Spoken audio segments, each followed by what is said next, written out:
अस्सलाम वालेकुम dear students, खैर मकदम है आपका आज की इस क्लास में। My name is Gulzar and I am working as lecturer mathematics in government girls higher secondary school Magam. Dear students, आज हमने आपके लिए एक बहुत ही इंपॉर्टेंट टॉपिक चूज़ किया है जो आपके लिए बहुत ही बड़े काम की चीज़ है और आपके एग्ज़ाम के लिए बहुत काम आने वाली चीज़ है।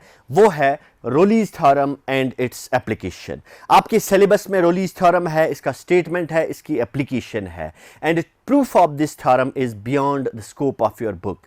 So in this lecture we'll be discussing about the Rollies theorem, its statement, its geometrical interpretation and some applications of Rollies theorem. तो सबसे पहले हम जाएंगे statement पे, what actually Rollies theorem state. तो Rollies theorem कहती है if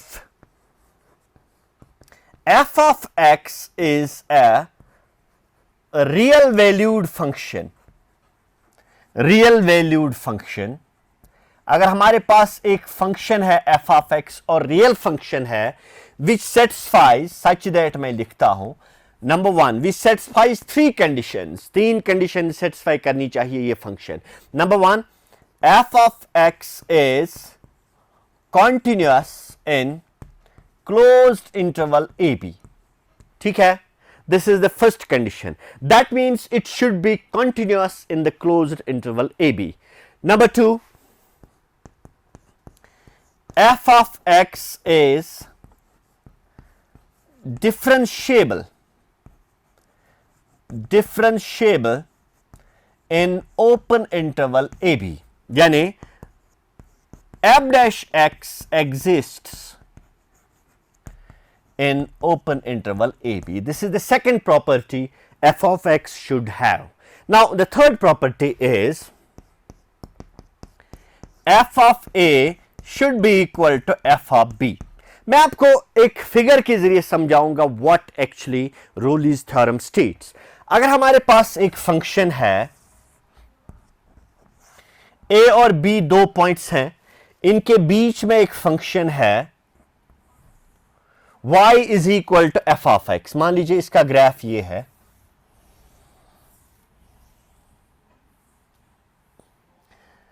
this is the graph of the function y is equal to f of x।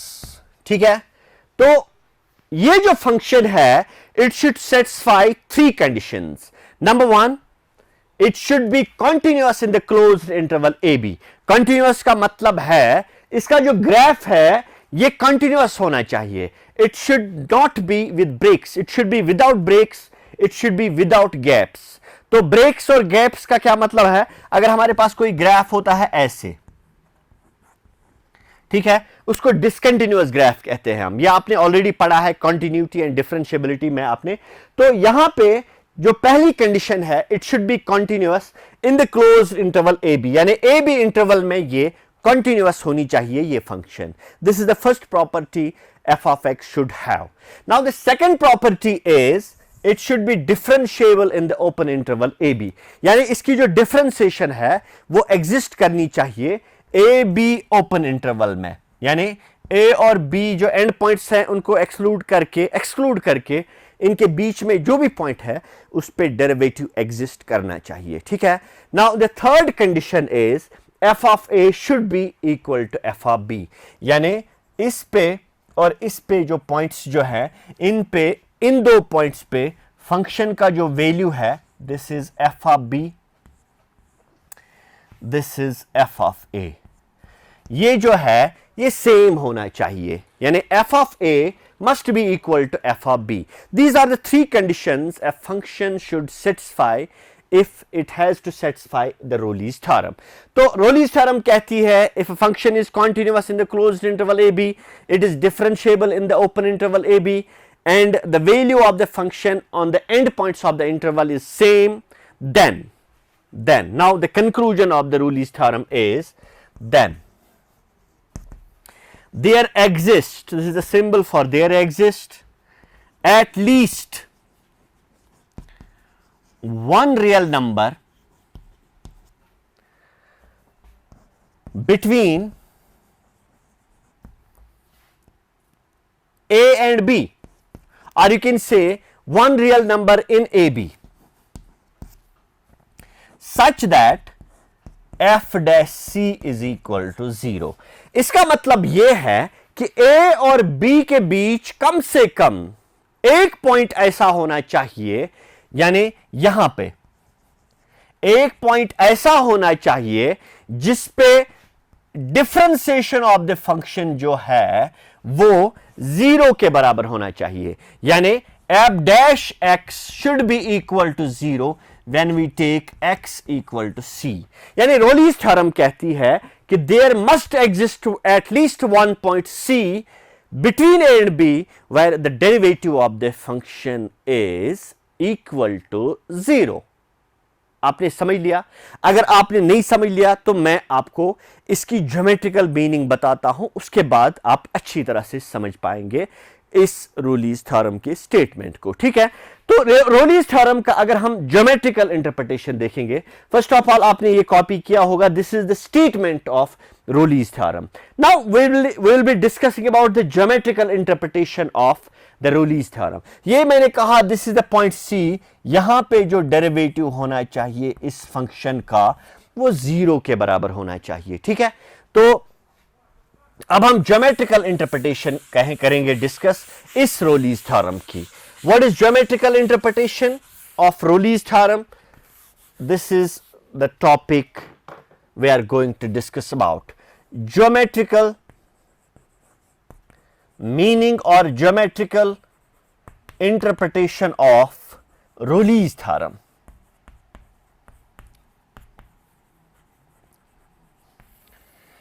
जैसा कि आपने देखा कि ये जो फंक्शन है it must be continuous in the closed interval A B, यानी इसका ग्राफ जो है वो कंटिन्यूअस होना चाहिए, वो ब्रेक्स के बिना होना चाहिए, यानी गैप्स के बिना होना चाहिए।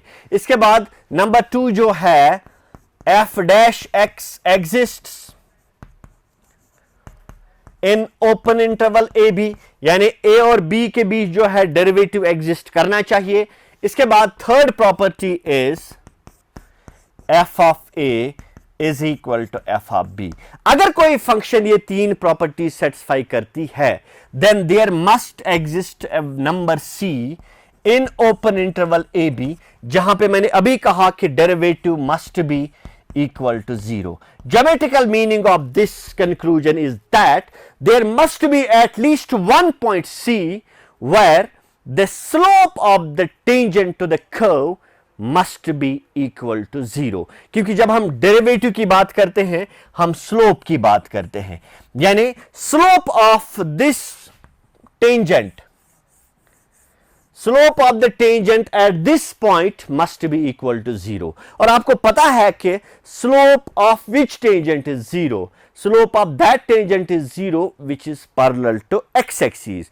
तो यहां पे एक और conclusion हम निकाल सकते हैं, when f dash c is equal to 0 that means there must exist at least one point C where the tangent is parallel to x-axis।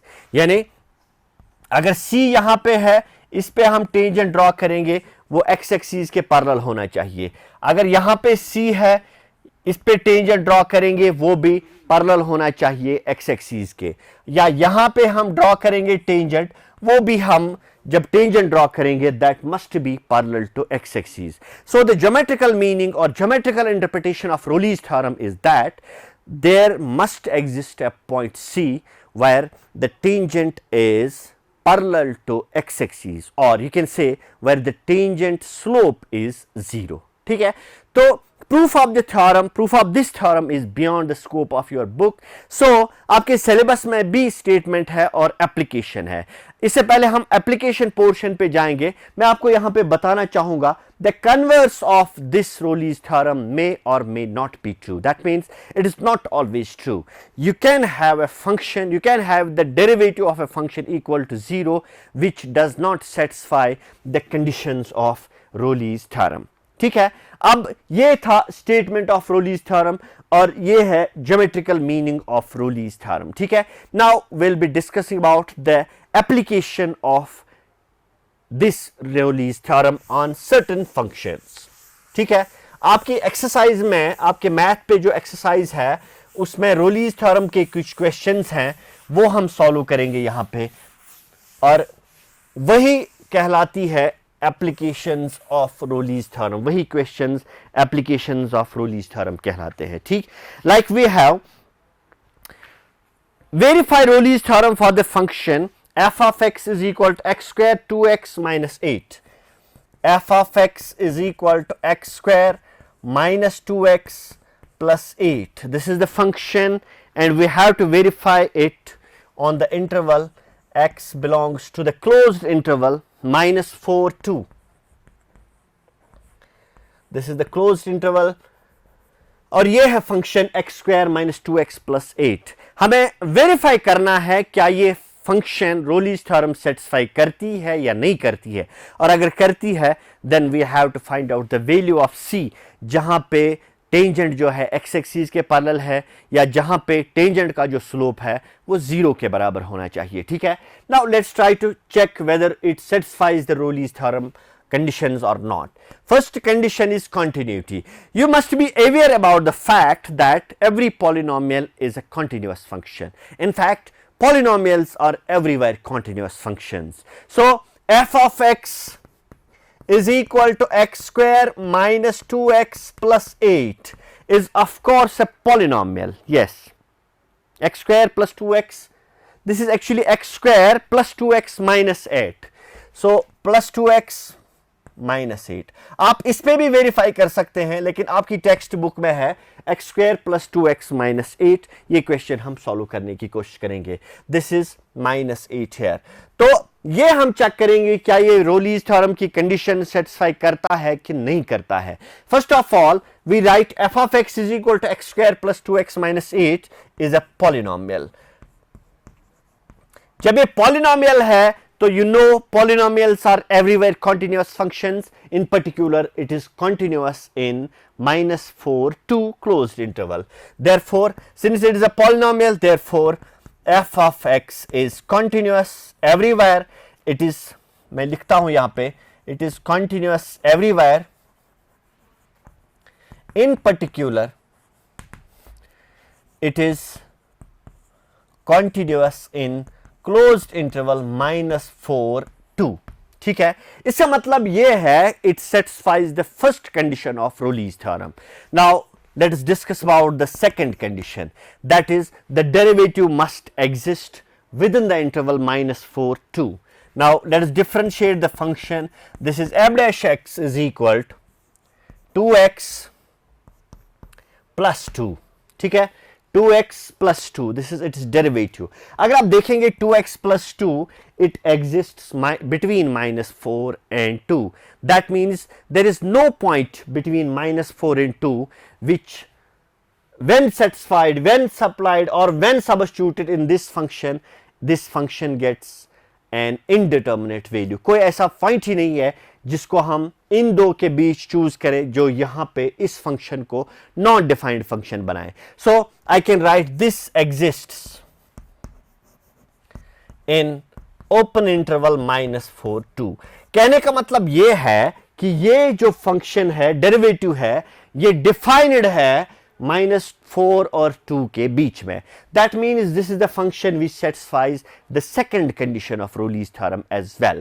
Now let us discuss about the third condition, that is we check whether the value of the function at endpoints of the interval are same or not. First of all let's try to find out f of minus 4, that is minus 4 square plus 2 into minus 4 minus 8.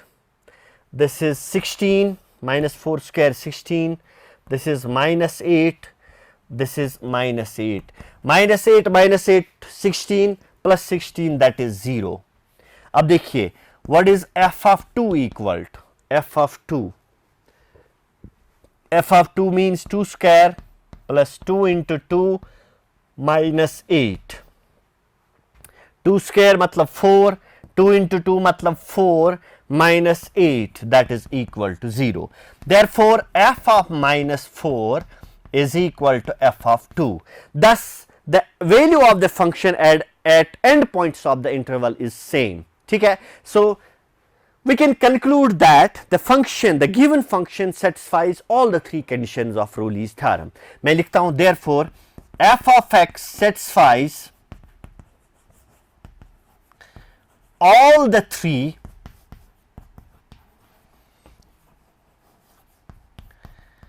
conditions of Rollies theorem. Now conclusion हम क्या निकालेंगे? Therefore, there exists at least one point C in -4 2, यानी -4 और 2 के बीच में कम से कम एक point ऐसा होना चाहिए जिस पे डेरिवेटिव ऑफ द फंक्शन जो है वो 0 के बराबर होना चाहिए, या जिस पे स्लोप ऑफ द टेंजेंट उस पॉइंट पे 0 के बराबर होना चाहिए, या टेंजेंट उस पॉइंट पे पैरेलल टू एक्स एक्सिस होना चाहिए. So this is there exists at least one point C in AB or -4 2 such that ab dash C is equal to 0. Now what is ab dash x? 2x plus 2. Now what is ab dash C? That is 2C plus 2 equal to 0, which implies 2C equal to -2 or C equal to -1. ठीक है, तो इसका मतलब ये है कि -4 और 2 के बीच में एक पॉइंट ऐसा है -1 जहां पे डेरिवेटिव ऑफ द फंक्शन जो है वो 0 के बराबर है, जहां पे टेंजेंट जो है वो पैरेलल टू एक्स एक्सिस होगा, या जहां पे स्लोप ऑफ द टेंजेंट जो है वो 0 के बराबर होगा. तो ऐसे एक्सरसाइज में बहुत सारे क्वेश्चंस आपको मिलेंगे जहां पे आपको वेरीफाई करनी है रोलीज थ्योरम सेटिस्फाई करती है एक फंक्शन की नहीं करती है, और अगर करती है तो फिर आपको सी का वैल्यू निकालना है. कुछ और क्वेश्चंस, एक आध क्वेश्चंस और करेंगे, उसके बाद जो बाकी क्वेश्चंस बचेंगे यू विल ट्राई योरसेल्फ. ठीक है, तो एक और क्वेश्चन हम सॉल्व करेंगे यहां पे.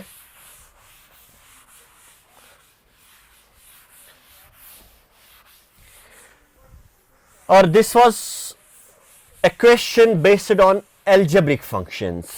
Now एक और क्वेश्चन हम यहाँ पे सॉल्व करेंगे. Let's try to solve and let's try to verify a question which is based on the trigonometric functions. Verify the Rollies theorem of the function f of x is equal to cos of x plus sin of x. ठीक है, this is the question and interval जो है वो 0 और 2 पाई के बीच है. यहां पे इस क्वेश्चन पे आपको वेरीफाई करनी है रोलीज थ्योरम, और हम सिंपली ट्राई करेंगे, कोशिश करेंगे तीनों कंडीशन जो है रोलीज थ्योरम की वो वेरीफाई करेंगे, और the conditions of Rolle's theorem satisfied और not. First condition is continuity. अगर आप देखेंगे cos xb और sin xb इस इंटरवल में दोनों कंटिन्यूअस है. आपने ये पढ़ा होगा कंटिन्यूटी एंड डिफरेंशिएबिलिटी में. sin x is continuous, cos x is continuous in the interval 0 to 2 pi. So the sum of the two continuous functions is again a continuous. So अगर मैं लिखूंगा continuous function plus continuous function, that is again a continuous function. मैं लिखूंगा f of x is equal to sum of two continuous functions. Therefore f of x is also continuous in closed interval 0 to 2 pi. ठीक है. Now the second condition is the differentiability. अगर हम कोशिश करेंगे second condition देखने की, that is f dash x, वो है cos x की डिफरेंशिएशन है माइनस साइन x, और sin x की डिफरेंशिएशन है cos of x, which exist in open interval 0 और 2 pi. ठीक है. Now third condition is f of 0 और f of 2 pi देखेंगे. This is cos of 0 plus sin of 0. cos 0 जो है वो 1 के बराबर है, sin 0 जो है वो 0 के बराबर है. टोटल में ये 1 के बराबर बनेगा. ठीक है. तो अगर हम देखेंगे f of 2 pi, this is cos of 2 pi plus sin of 2 pi. Again cos of 2 pi is 1 and sin of 2 pi is 0. This is 1 plus 0, that is again 1. तो f of 0 जो है that is f of 2 pi. Thus f of x, which is equal to cos of x plus sin x, satisfies all the three conditions of Rollies theorem. That means there must exist a point C. there exists at least one point C in 0 to pi such that जहां पे एब dash सी जो है वो 0 के बराबर होना चाहिए. What is f dash c? F dash x is minus sine x plus cos x, that is minus sine c plus cos of c equal to 0. और you can say sine c is equal to cos of c or tan of c equal to 0. Sorry, this is 1. If we divide both sides by cos of c, that is equal to 1. तो tan कब 1 के बराबर होता है? Pi by 4 के बराबर, pi by 4 के वक्त. So I can write tan of c is equal to tan of pi by 4 or tan of c is equal to tan of, क्योंकि ये 0 और 2 पाई के बीच में है तो हम लिख सकते हैं 5 पाई बाय 4 के वक्त भी ये 1 के बराबर होगा. So now the value of c will be pi by 4 and c will be 5 pi by 4. इस तरह से दो वैल्यूज निकले इस फंक्शन के 0 और 2 पाई के बीच, जहां पे जो फंक्शन का डेरिवेटिव जो है वो 0 के बराबर होगा, या जहां पे अगर हम टेंजेंट ड्रॉ करेंगे उस फंक्शन पे वो पैरेलल टू एक्स एक्सिस होगा, या टेंजेंट का जो स्लोप है वो 0 के बराबर होगा. ठीक है डियर स्टूडेंट्स, आपकी एक्सरसाइज में बहुत सारे क्वेश्चंस हैं जो आप वेरीफाई करेंगे कि रोलीज थ्योरम सेटिस्फाई करती है या नहीं करती है. आप खुद ट्राई कीजिए वो क्वेश्चन सॉल्व करने की. I am damn sure you will be able to solve all such type of questions by using Rolle's theorem. और जिस तरह मैंने दो एग्जांपल्स, दो क्वेश्चंस यहां पे सॉल्व किए, बाकी जो क्वेश्चंस है वो खुद सॉल्व करने की आप कोशिश कीजिए. In the next lecture we'll be discussing about one more theorem, that is Lagrange's mean value theorem. This was all about the Rollies theorem, and this is time to take a leave from you all. We'll be meeting in the next lectures. Till then, goodbye and have a good day.